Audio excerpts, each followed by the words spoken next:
প্রিয় দর্শক, আমরা জানাচ্ছি অনুষ্ঠানের বাকি অংশ দেখার জন্য আমরা কথা বলছি সালেহ মুজাহিদের সঙ্গে। তিনি সিইও 7 হর্স সিমেন্ট ও ডোরিন ডেভেলপমেন্ট লিমিটেডের। বিরতির আগে দাম নিয়ে বলছিলাম যে সিমেন্টের দামটা আসলে কিসের উপর নির্ভর করে? এটি কি ক্লিংকারকে কত ভালো দিল, বা আরেক বিশেষ একটি পদার্থের কথা আপনি বললেন যেটি জমা বাড়তে সহযোগিতা করে, মানে এটার উপরে নাকি মানে দাম খরচ যাই পড়লো মার্কেট ধরার জন্য অনেকে কম দাম যেটি আপনি বলছিলেন, বিষয়টা সেটি কি? সিমেন্টের দাম বেসিক্যালি আপনার নির্ভর করে কে কিভাবে সিমেন্টটাকে বাজারে উপস্থাপন করছে, কে কিভাবে আনতে চায়। এক একজনের স্ট্র্যাটেজি এক এক রকম থাকে। যেমন আমরা যারা লোকাল কোম্পানি আছি তারা অনেক সময় মাল্টিন্যাশনাল কোম্পানিগুলোর সাথে দামের একটা বৈষম্যের মধ্যে থাকি, কারণ এখানে হলো ক্রেতার এক ধরনের যেটা মেন্টাল ডিসপোজিশন, যে তারা মনে করে বাইরের সিমেন্ট মানে ভালো সিমেন্ট, কিন্তু দাম কম মানে খারাপ সিমেন্ট, দাম কম মানে খারাপ সিমেন্ট। আমাদের যেটা যে সিমেন্ট আমরা যা তৈরি করছি, যারা বহুজাতিক কোম্পানি আছেন তারা একই সিমেন্ট, আমরা একই প্রসেসে সিমেন্ট তৈরি করি। এখন মানে সিমেন্টের কোয়ালিটি নির্ভর করে এর কম্পোজিশনের পরে, এটাকে কিভাবে আমরা গ্রাইন্ডিং করছি, মিক্সিং করছি, ফাইনার কতটুকু হচ্ছে, তারপরে আপনার এটার মানে এই সমস্ত কিছুর পরে সিমেন্টের কোয়ালিটি নির্ভর করে। দামটা কিন্তু নির্ভর করে হলো ক্রেতার মানসিকতার উপরে। ধরেন আমরা যে সিমেন্টটা বাজারে দিই সেটা একদম কম দামি তা নয়, আবার একদম উপরের দামে তা না, আমরা মাঝামাঝি একটা দামে মিড রেঞ্জ ক্যারি করি আর কি। এর মধ্যে আর একটা আমরা সিমেন্ট নিয়ে এসেছি যেটা বড় ধরনের কনস্ট্রাকশন, যেমন যেগুলো হেভি ইন্ডাস্ট্রিয়াল কনস্ট্রাকশন বা আপনার পাওয়ার প্ল্যান্ট এই সব কনস্ট্রাকশনের জন্য সুপ্রিম নামে 7 হর্স সুপ্রিম। তো সেই সিমেন্টটাও কিন্তু ওই দামি সিমেন্টগুলোর থেকে 30-40 টাকা কম দাম। আচ্ছা, তো মানে আপনার সেটা কিন্তু যেমন বুয়েটে টেস্ট, মানে আমি একদম সোজা নাম ধরে বলছি যে কনকর্ড রেডিমিক্স তৈরি করে সেটাকে বুয়েটে পাঠিয়েছিল, সেখান থেকে যে রেজাল্ট আসছে সেটা অ্যাভারেজ থেকে অনেক বেশি। মানে এই পার্টিকুলার কোম্পানি তারা বলছে যে আমরা এটাই ইউজ করতে চাই ইন ফিউচার, আমরা অনেকগুলো করেছি কিন্তু এই রেজাল্টটা আমাদের কাছে সবচেয়ে ভালো আসছে। তো মানে এটা কিন্তু অন্য মাল্টিন্যাশনাল কোম্পানি এর থেকে ভালো রেজাল্ট আসা সম্ভব না, মানে প্রশ্ন ওঠে না, এর থেকে বরঞ্চ কমই হবে। মানে এখানে ক্রেতার সাইকোলজিক্যাল ডিসপোজিশন, যেটা পারসেপশন, এইটা দামের অনেকটা করে। মানে আমি যদি এই মুহূর্তে একটু জিজ্ঞেস করি আপনাকে, যে সিমেন্ট শিল্পের, বাংলাদেশের সিমেন্ট শিল্পের এই মুহূর্তের সমস্যাগুলো আসলে কি? এই মুহূর্তের সমস্যা হলো যে মানে যেটা বললাম যে অপরিকল্পিত কম্পিটিশনের জন্য অহেতুক কম্পিটিশনের কারণে ইঁদুর দৌড়ে আপনার দেখা যাচ্ছে যে সিমেন্টের প্রপার দামটা বাজার থেকে আমরা তুলতে পারছি না, এবং অনেক বেশি সুবিধা যারা মধ্যস্বত্বভোগী তাদেরকে অনেক বেশি সুবিধা দেওয়ার ফলে আপনার দামের মধ্যে যেটা আপনার মানে যেটা প্রফিট, সেই জায়গাটাতেও এক ধরনের সংকোচন এসেছে। মানে এরকম অনেক ধরনের সমস্যা আছে আর কি, সেই সমস্যা নিয়ে যাচ্ছে। আর সেগুলো সমাধানের কি কোনো চিন্তা ভাবনা? সমাধান আমরা যেটা করার চেষ্টা করছি, আমরা হলো রিসার্চ অ্যান্ড ডেভেলপমেন্ট, যে সিমেন্টটাকে কোন কম্পোজিশনে করলে আমার দামটা আমি কম রাখতে পারবো মার্কেটে এবং কোয়ালিটি ঠিক রাখতে পারবো, সেটা আমরা চেষ্টা করছি। আমরা একজন বিশেষজ্ঞকে আমাদের ফ্যাক্টরিতে অ্যাপয়েন্ট করেছি, উনি 37 বছর ধরে পৃথিবীর বিভিন্ন সিমেন্ট ফ্যাক্টরিতে কাজ করেছেন, তাকে আমরা অ্যাপয়েন্ট করেছি, উনি এগুলো নিয়ে কাজ করছেন। আমরা মোটামুটি একটা ভালো ফলের দিকে যাচ্ছি। সালেহ ভাই, একটা বিষয় যে ডোরিন ডেভেলপমেন্টের সিইও হিসেবে আপনি কাজ করছেন, আবাসন সেক্টর বা এই রিয়েল এস্টেট সেক্টরের এখন সার্বিক পরিস্থিতিটা কি? এখনো রিয়েল এস্টেট সেক্টরটা কিছুটা স্থবির, মানে বলবো না যে আগের তুলনায় খুব ভালো অবস্থা, কিন্তু ভালো হওয়ার কথা ছিল এই কারণে, যেটা আপনার বেসিক্যালি অ্যাপার্টমেন্টগুলো সবচেয়ে বেশি কিনে মধ্যবিত্তদের যে ক্রয় ক্ষমতা, সরকার সেখানে একটা লোনের ব্যবস্থা করেছে, মানে এখন সেটা মাঝখানে সেটা বন্ধ ছিল অনেকখানি, এখন সেটা ছাড় হয়েছে। 1 কোটি বা 1,20,00,000 টাকা পর্যন্ত লোন দেওয়া হচ্ছে ব্যাংকগুলো থেকে। তো এর কারণে আপনার শিল্পটা ভালো হওয়ার একটা সুযোগ তৈরি হয়েছে, কিন্তু এখনও ভালো হচ্ছে না অস্থিরতার কারণে। কারণ যারা টাকা ইনভেস্ট করবেন তার তো নিজের পকেট থেকে কিছু টাকা ইনভেস্ট করতে হবে। এখন অনেকেই এক ধরনের শঙ্কার মধ্যে আছেন, যে যারা চাকুরিজীবী চাকুরি নিয়ে শঙ্কার মধ্যে আছেন, যারা ব্যবসায়ী ব্যবসা নিয়ে শঙ্কার মধ্যে আছেন। কাজে সবাই তার টাকাটা একটু সেফ জায়গায় রাখার চিন্তা ভাবনা করছেন, যে দেশে যদি একটু বেশি ঝামেলা বেশি অস্থিরতা হয় তখন তো তাকে আগে হলো খাওয়া পড়া, তারপরে তো থাকা, বাসা ভাড়া করেও থাকা যায়, কিন্তু একটা অ্যাপার্টমেন্ট কিনতে হলে তো অনেকগুলো টাকা নিজের পকেট থেকে দিতে হবে। এই জন্যে একটু সময় লাগবে, কিন্তু আনুষঙ্গিক সুযোগ সুবিধা, যেমন আমরা দেখেছি যে গ্যাস বিদ্যুতের এই বিষয়টি দীর্ঘদিন আপনারা ভুগেছেন এই সেক্টরের সাথে যারা। তারপর সিঙ্গেল ডিজিটে সুদের বিষয়টি অনেকবার আপনারা বলেছেন। আবার তার উপরে আরেকটি আছে যে সাম্প্রতিক সময়ে আবাসন সেক্টরে যারা কাজ করছেন তারা বলছেন যে প্রায় 20,000 কোটি টাকার একটা থোক বরাদ্দের কথা বলছেন, যেটি নিয়ে এগোতে চান। মানে সেই বিষয়গুলো আসলে কি? বেসিক্যালি এই শিল্পটার এক ধরনের ক্রান্তি এসছে হলো কিছু মুনাফালোভী ব্যবসায়ীদের জন্য, যারা রাতারাতি বড়লোক হতে চেয়েছিলেন, এবং তারা মানে অস্বাভাবিক দামে বিভিন্ন ল্যান্ডলর্ডের সাথে চুক্তি সই করেছেন। পরবর্তীতে তারা আর বেচতে পারেননি, ক্রেতাদেরকেও ভুগিয়েছেন এবং নানানভাবে প্রতারণার আশ্রয় নিয়েছেন। এখন যে বিষয়টা আসছে, যেমন সিঙ্গেল ডিজিট হলে যারা আমরা ব্যবসায়ী আছি, আমাদেরকে যদি একটা সহজ শর্তে লোন দেওয়া হয় গভর্নমেন্টের তরফ থেকে, তাহলে আমরা খাতটাকে, কারণ আনুষঙ্গিক অনেক খরচ চলে এসছে। যেমন যে লেবারটা আজ থেকে 5 বছর আগে আমরা এঙ্গেজ করতে পারতাম একটা সার্টেন অ্যামাউন্টে, এখন তার থেকে প্রায় 300% বেশি প্রাইস দিয়ে আমাদেরকে দিতে হচ্ছে, আরো বেশি। তো ফলে দাম কিন্তু মানে আমরা যখন এটা কস্টিং করতে যাচ্ছি, আমরা কোনোভাবে কমাতে পারছি না কস্টিংটা।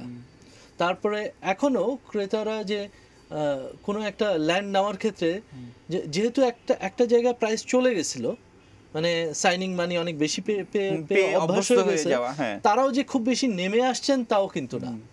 মানে ফলে এক ধরনের স্থবিরতা কিছুটা তৈরি হচ্ছে। আর সেই ইউটিলিটি সার্ভিসগুলো এগুলো তো আছে। এগুলো যেমন ধরেন আমরা যখন চাই একদম সহজভাবে কিন্তু এগুলো পাই না। এখনো আমাদের অনেক ধরনের জটিলতার মধ্যে দিয়ে, যেমন লোড স্যাংশনের ব্যাপারে অনেক ধরনের অসুবিধার সম্মুখীন হতে হয়। সেখানে এক ধরনের আছে, লিমিটেশন আছে, বেঁধে দেওয়া হয়েছে।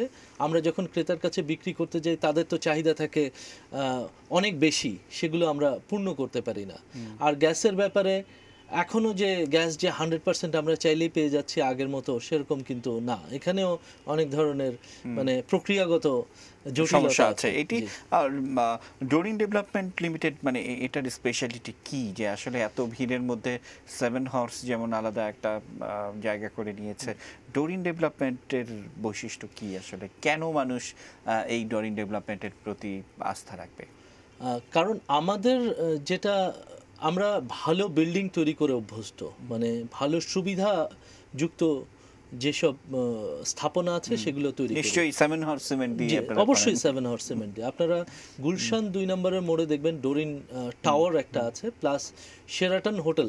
এটা আমরাই স্টারউডের সাথে বাংলাদেশে এনেছি। আবার 35 নম্বর রোডে শেরাটন হোটেল যেটা, সেটাও আমাদের সিমেন্ট দিয়েই করা, এবং সেই কাজগুলো কিন্তু টোটাল ইন্টেরিয়র এভরিথিং আমাদেরই কোম্পানির করা, মানে স্ট্রাকচার থেকে শুরু করে ইন্টেরিয়র পর্যন্ত। কাজে আমরা খুব মানে কোয়ালিটির ব্যাপারে খুব কনসিয়াস। ক্রেতাকে যেই কোয়ালিটিটা আমরা প্রমিস করছি বা করব, সেই কোয়ালিটি আমরা দিব, এবং যেই টাইমটা প্রমিস করব এইটাই আমরা দিব। এই কারণে আমরা ধরেন অন্যদের থেকে আলাদা, এবং যেহেতু গ্রুপটা অনেক বড়, আমাদের অনেক কিছু আছে। পাওয়ার সেক্টরে আছি আমরা, গার্মেন্টসে আছি, টেক্সটাইলে আছি, আমরা স্টক এক্সচেঞ্জে আছি। আমাদের গ্রুপের স্ট্রেংথ অনেক বেশি। কাজে আমরা মানে কমিটমেন্টটাকে সবচেয়ে বেশি ভ্যালু করি। ব্যাংক ইন্টারেস্টের ব্যাপারে আমরা প্রায়শই কথা শুনি, এই জায়গাটিতে কি মানে পলিসি লেভেলে কোনো কথাবার্তা বলা যে এই আবাসন সেক্টরকে একটু এগিয়ে নিতে, এই ব্যাংকগুলোকে এগিয়ে আসা, এটি একটি দিক। আরেকটি দিক হচ্ছে প্রবাসীদের জন্য কোনো বার্তা আছে কিনা আপনার এই ডরিন ডেভেলপমেন্টস থেকে?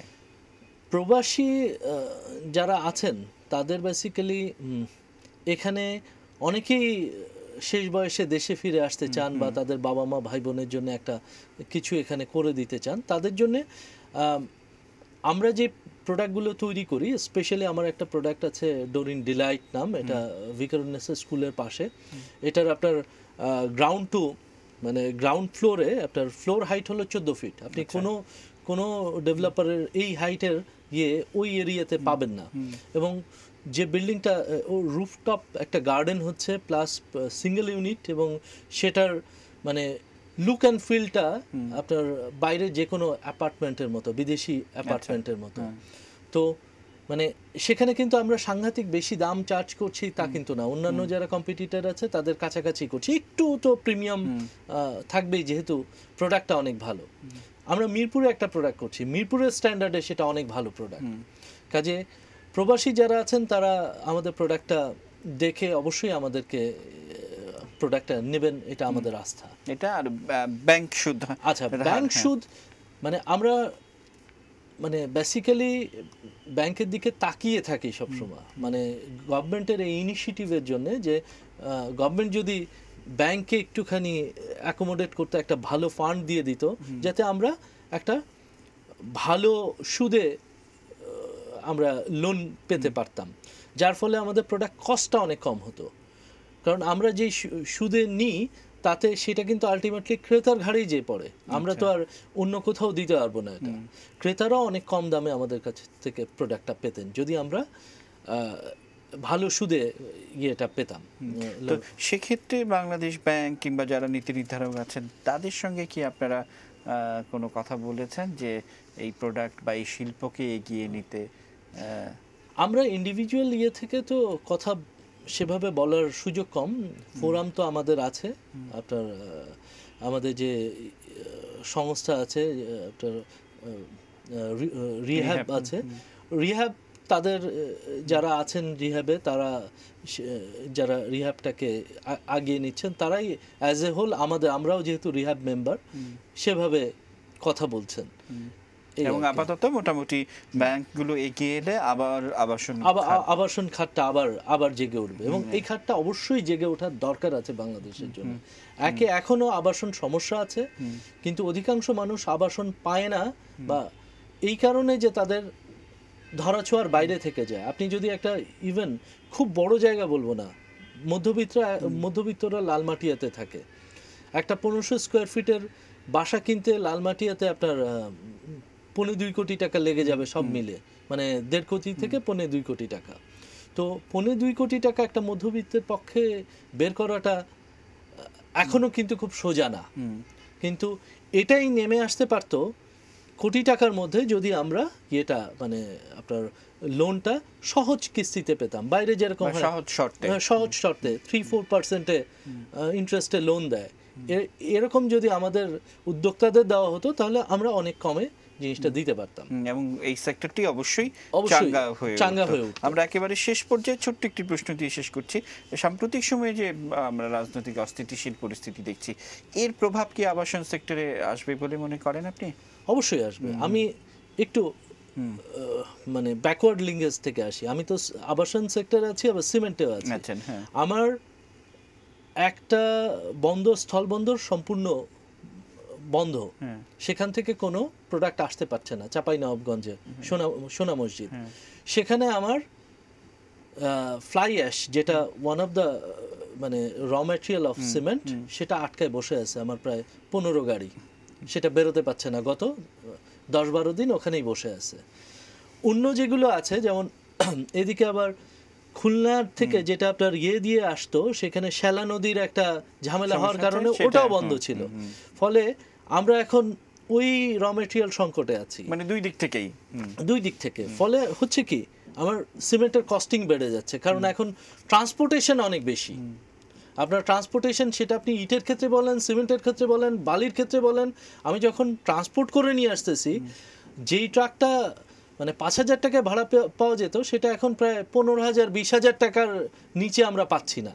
ফলে এগুলো কোথায় যাচ্ছে? এগুলো কিন্তু অ্যাড আপ হচ্ছে প্রোডাক্ট কস্টে। মানে এটা রিয়েল এস্টেট বলেন, সিমেন্ট বলেন, সব জায়গায় কিন্তু কস্টিং অ্যাড হচ্ছে। কিন্তু এন্ড অফ দ্য ডে মানে ইকোনমিক সাইকেলটা যদি পূর্ণ না হয়, যদি ইকোনমি মুভ না করে, যদি মানুষ যারা বাইরে বেরিয়ে যারা মানে ডেইলি আর্ন করে, অনেকেই আছে আমাদের ডেইলি অনেক টাকা আর্ন করে, কিন্তু তাদের বাইরে বেরোতে হয়, তারা যদি বাইরে না বেরোতে পারে, তাদের আর্নিং যদি কমে যায়, অবশ্যই আর্নিং কমে গেছে, আমাদের আর্নিং কমে যাবে, বা বড় বড় প্রতিষ্ঠান আছে সবার তাদের আর্নিং কমে যাবে। যে আমরা একেবারে অনুষ্ঠানের শেষ পর্যায়ে, আমাদেরকে সময় দেওয়ার জন্য আপনাকে অসংখ্য ধন্যবাদ, এবং ধন্যবাদ অভিনন্দন জানিয়ে আজকে আপনাকে অসংখ্য ধন্যবাদ। প্রিয় দর্শক, এই ছিল আমাদের আজকের আয়োজন, এবং আপনারা জানেন যে বিজনেস লাঞ্চ অনুষ্ঠানটি রবি থেকে বৃহস্পতিবার দুপুর 1:15 আমরা নিয়ে আসি আপনাদের সামনে। আজ বিদায় নিচ্ছি, আবারও আপনাদের যেতে যেতে মনে করিয়ে দিব, খবরের আপডেট পেতে চোখ রাখুন শুধুমাত্র এটি নিউজের পর্দায়।